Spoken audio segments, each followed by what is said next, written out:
Democrat, Republican, they've been at it for years. They've been trying to revoke this since the day it became a thing back in 1996. And I'm not saying they wouldn't be trying to revoke it anyway, but I think it's very convenient that when everything's hit the fan the way it has. So then there's this guy. Did you know he made a whole movie that was based on his life that was him being a peace site addict? It'd be like a celebrity alcoholic addict being the spokesperson for a law to criminalize alcohol. They're like, I have problems, I need help, I can't control my addiction. It's the equivalent of an alcoholic blaming the liquor store for their drinking problem. There are so many things to be mad at right now. It's insane. With the file drops, with things going on in the country, it's ridiculous. And some of the people in the files, even the ones that didn't do anything, but maybe turned a blind eye to it, belong to rot in prison and then hell for the rest of their lives. But while all this is going on, there's still other fights, and one of the biggest fights for free speech is Section 230. They've been trying to get rid of Section 230 for a very long time, and there's a bunch of internet safety laws popping up all over the world. And I think there's a few different types of groups that support this sort of thing. There's the religious people that kind of don't know any better. There's the naive that don't know any better and don't really know how technology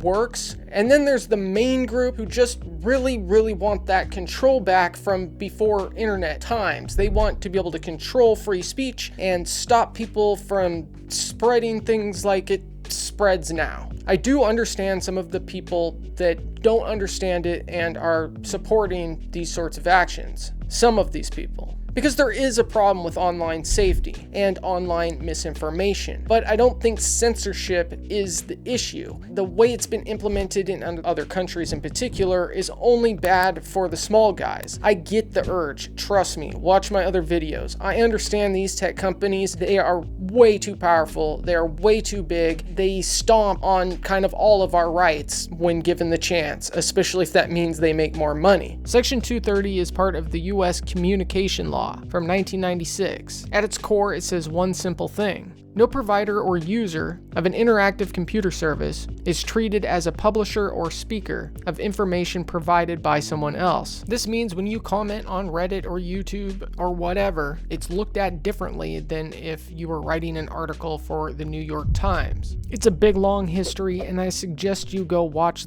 this video. I'll link it in the description. But when it was implemented, it was bipartisan and simply just made sense. But since then, groups like the Heritage Foundation and other political groups from both sides of the political divide, along with misleading politicians in my opinion, have realized it would be a lot easier to push their agendas if Section 230 didn't exist. And obviously, right from the beginning, corporations think that it would be a lot easier to paint how they would like you to see them if there was more scrutiny about what people could and could not say online. And they've put in a lot of money into the effort of getting rid of Section 230 over the years. These are the same sort of groups that blame online video games and video games in general before they were all online. There's all sorts of names for these different acts they've tried to put through Congress over the years, but they kind of are all about the same sort of thing. The truth is the commons is online now, and they own it. So there's an argument to be had that maybe us as a society, maybe not particularly like the people in power now, but us as people should own and regulate and run our social media and the internet in ways that we want it. And we could have that conversation at a later date. And if you think you enjoy my takes on technology, it wouldn't hurt to go ahead and subscribe, or at least like the video. Darn. When it comes to misinformation and disinformation, there does need to be a solution, at least as far as like letting people know what is real, what like the experts are actually saying. But that doesn't mean you shouldn't allow them to say whatever they want to say. I'm very much a constitutionalist. I believe in the United States of America, and I believe in our First Amendment among all the other amendments. I think where the government on both sides of the so-called political spectrum is lack of trust. If people trusted the information that was being delivered to them, and you can point fingers at why that might be, and I think it's definitely more on one side, one team, right, of the so-called political spectrum, both point the finger so much at each other that nobody knows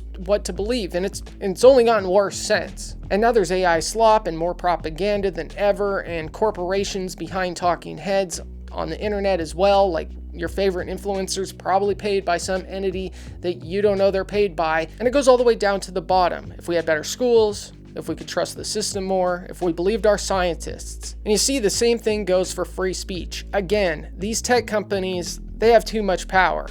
They have the ability to censor things themselves, politically or otherwise. Nobody should be able to censor what you say. The internet should be free to explore, to talk to each other, to read history, to read alternative history, to read fanfare, everything. And as much as these corporations are always messing up, they should not be able to get sued because somebody posted on it. Revoking Section 230 isn't only just bad for like us and freedom of speech, but it's also bad for the economy. Section 230 is what the internet was built on. That's what has made it so tremendously amazing. They'll turn it back into cable network, but online. I don't know. The way it is held up, and even for companies that aren't social media, it's set a precedent, allowing so many more things to happen on the internet. It is not the iPads or Google or any other tech company or product's responsibility to raise your kids. With a little bit of education, you'll find there is a ton of software and tools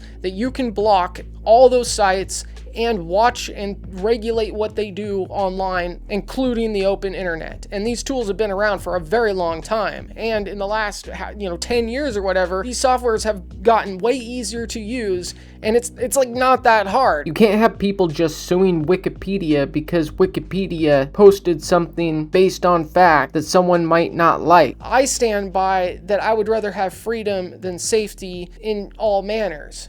I would rather be less safe and more free. That's just how I want to live my life as an American. I feel like that's what our Constitution is all about. I think when these laws were first implemented, it became very obvious very quickly it was the only way these platforms were going to work. That's why the judges took the right decision, in my opinion, and it was very bipartisan. Both Democrats, Republicans, and everybody in between saw that if this was going to be the new brave world of social internet and people being able to contribute to the world's data, that this is how it had to be. You couldn't just have corporations running the narrative on all these sites. And with all the crazy people in the world, if you wanted the platforms to last and succeed, then you couldn't have them being sued or going to prison every time some crazy person posted something illegal or something crazy. But then over time, they saw the power of people's voices. And don't get me wrong, part of the disclosure of all the files and other crazy whistleblower stuff being on Instagram and Facebook, I'm sure that's partially on purpose to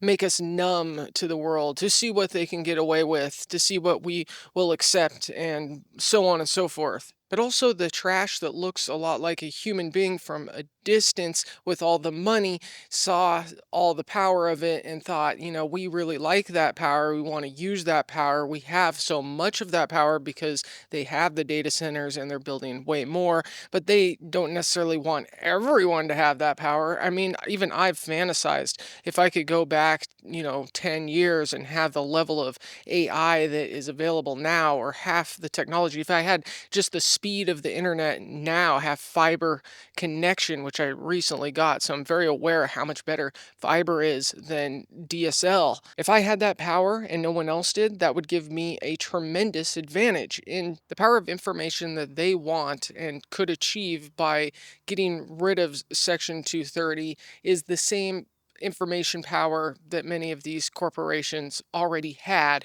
before the explosion of the internet.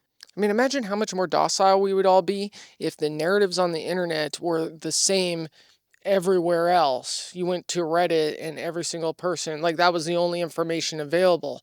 Like, I'm sure there was like researchers and journalists like figuring all sorts of stuff out, but it took way, way more effort. And it's like, we don't even know what's real anymore, especially since the flood of misinformation, disinformation, and AI slop. But at least we can speculate and think freely and do our own research and sift through the opinions and find credible sources and all of that. Now, Bro does make some good points. He talks a good game. He has a pretty face. I mean, he is an actor. I honestly hope that his heart is in the right place. It just might be. But he's aligned with some pretty shady characters and organizations. Organizations that, in my opinion, take advantage of people that don't know any better and that have been hurt by social media and the unperfect system that it is. Now, I do believe that these platforms should be regulated, perhaps even broken up, perhaps even owned by communities and decentralized. I have a bunch of ideas about what social media could be. I've done some videos about possibilities because I think we should all own social media in a decentralized way. But the world we're in now and the way things stand, sunsetting, which is what they want to do, they want to sunset 230, will only give the big tech companies more ways and ends to do what they want, even crazier ways in my opinion. Point of Section 230 was to see them like a phone company or a bookstore. That way the bookstore can't be sued for an author that they're selling the book of in their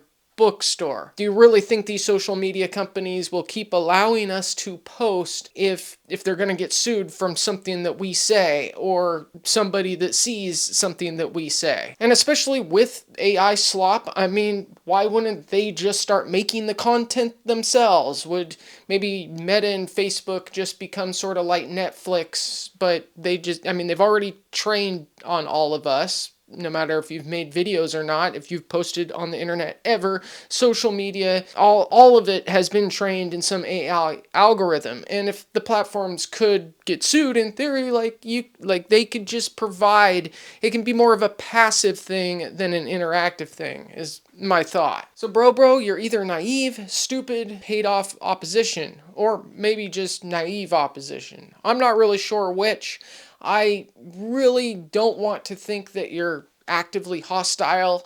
Most people that do bad things think they're doing good things. I mean, like you said, you run an online platform sort of kind of as well. But I mean, you support the Online Safety Act and, we all want to protect kids. No kids should be able to see horrible things, and the algorithms are messed up and they are able to push whatever agendas they feel like doing.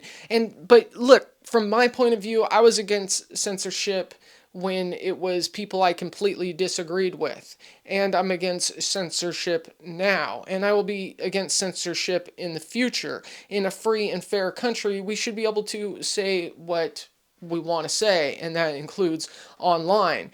Again, I think there does need to be some rules set, and social media should be rethought. But without breaking them up, with just sunsetting 230, with just implementing more regulations on us, making us give up our information to corporations, not even like the government, which doesn't seem to be very trustworthy at the moment either. And the people making the laws barely know how a modem works. You don't even have a plan, bro, unless you do have a plan and you're just not telling us. And I understand bro is just the face of it, but he is the face of it. And again, the entities and people he's aligned with speak volumes no matter where he says he lies. Now, I'm not the type of person to get on here and say a bunch of stuff that I don't know. But what I do know is us talking to each other, different groups, different religions, different ethnic backgrounds, just being human is one of the best things that's ever happened to our species. In some ways, the dark entity people, from the files, thrive on chaos. And nothing that is out wasn't something that some elite wanted out for some reason. These people thrive on dark energy, but also maybe it's gone a little too far. They have been trying to take these down for years. In some ways, it's made the world more chaotic. In other ways, and I think overall, and if it keeps going in time, it's made the world more connected, and people have realized that we are more the same than different. And I proved my own point to myself by looking at when TikTok was shutting down the first time and everybody jumped on the Chinese app. And suddenly you had two populations from two different super countries that their governments are constantly trying to convince us of each other being different or scary or there's whatever. And there was just so many similarities that it was starting to trickle out into the rest of society. I mean, people just pointing out how similar we all are, just human beings on planet Earth trying to live our lives. So I'm not convinced that they don't like us knowing about some of the darker stuff, because they feed on darkness, and if we dwell on that darkness, then they're feeding on us. But at the same time, they want to be able to control that. I don't know. That's just my conspiracy mind going, and I could rant myself in circles for hours. But I personally think right now is the most important time that Section 230 stays enacted and we continue to communicate with each other throughout the country, throughout the continent, throughout the world. As I love to continually say, technology is a powerful tool that can be used for good or evil. And I beg you, use your human power of technology for good.